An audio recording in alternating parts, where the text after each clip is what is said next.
Para a gente ter uma ideia, é verdade isso. Hoje o Brasil planta em 80 milhões de hectares de terra. Destes 80 milhões de hectares de terra, 45 milhões de hectares de terra são destinados ao cultivo de soja. 21 milhões de hectares destinados ao cultivo de milho.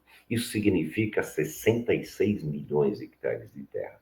Os outros 14 milhões de hectares de terra é que se utiliza com a produção de mandioca, batata, feijão, arroz e assim por diante. E o Brasil utiliza 150 milhões de hectares de terras em pastagens, fundamentalmente na criação bovina. Ora,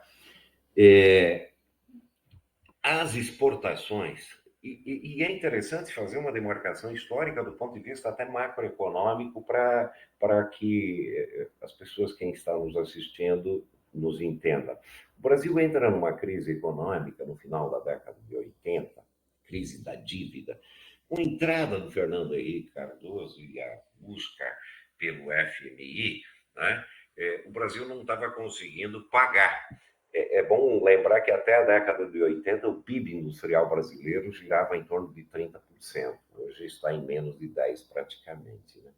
E com isso, o governo Fernando Henrique Cardoso cria vários programas, um deles chamado Moder Frota, e estimula que os bancos no Brasil ofereçam créditos subsidiados pelo governo federal, portanto, a juros negativos, para incentivar a produção de commodities agrícolas, que nem se falava tanto em commodities na época.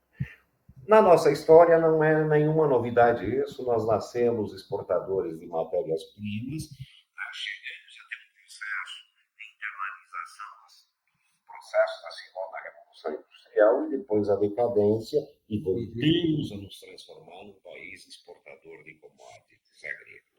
E para quem está nos assistindo, exportar soja, milho ou minerais, no caso do soja e milho, é exportação de água, fundamentalmente, né, que nós estamos mandando para fora. Mas olha o detalhe. A Lei Candir, de 96, isenta de pagamentos de impostos quem exporta. Então, a questão é, quem produz feijão e arroz, povo brasileiro, precisa pagar imposto. Quem exporta não paga sequer impostos. Né?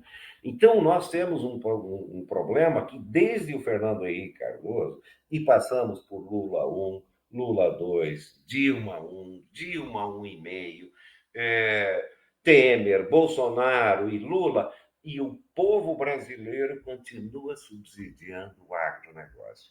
Quando dizem, o agronegócio carrega o Brasil nas costas, é uma mentira. É o Brasil que carrega o agronegócio nas costas, inclusive com subsídios volumosos. É a tal equalização das taxas de juro que é paga pelo Tesouro Nacional, que, afinal de contas, é arrecadada de todo o povo brasileiro.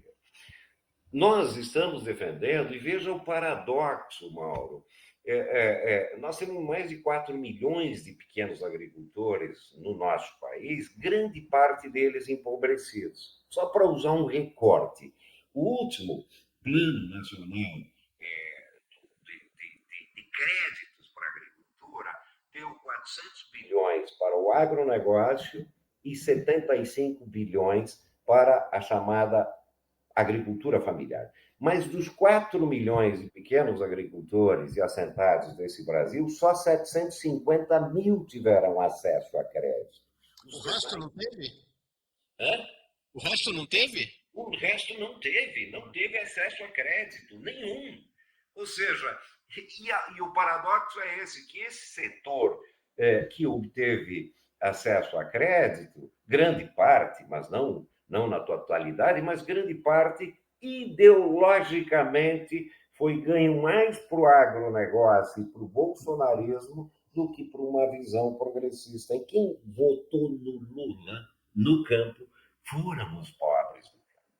E mesmo os bancos públicos, é mais fácil você financiar 1 bilhão de um grande setor do agronegócio do que fazer 1.000 projetos de 50 mil reais para um monte de agricultores. Então, é uma lógica que impede que os pequenos agricultores sequer tenham acesso aos créditos. O que nós estamos defendendo, para não me alongar muito disso?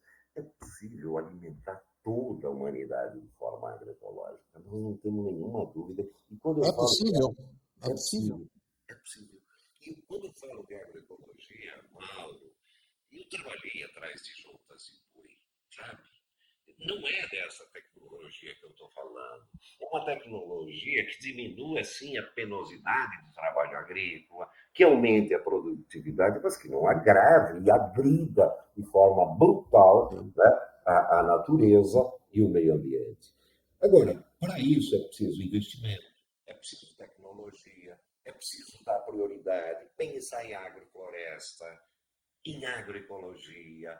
É preciso mudar a cultura alimentar. Para você ter uma ideia, hoje, 4 produtos conformam 60% da alimentação mundial. São eles: soja, milho, trigo e arroz. E se nós somarmos, 15 produtos conformam 90% da alimentação mundial. Ora, para que vocês tenham uma ideia, nós, no PAA, Programa de Aquisição de Alimentos, que é um belo programa, nós entregamos mais de 400 tipos de alimentos.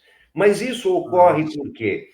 Porque a montante do processo de produção agrícola existe a indústria para a agricultura. Você falou de John Deere, um dos grupos, né, que produzem máquinas, adubos químicos, venenos para a agricultura.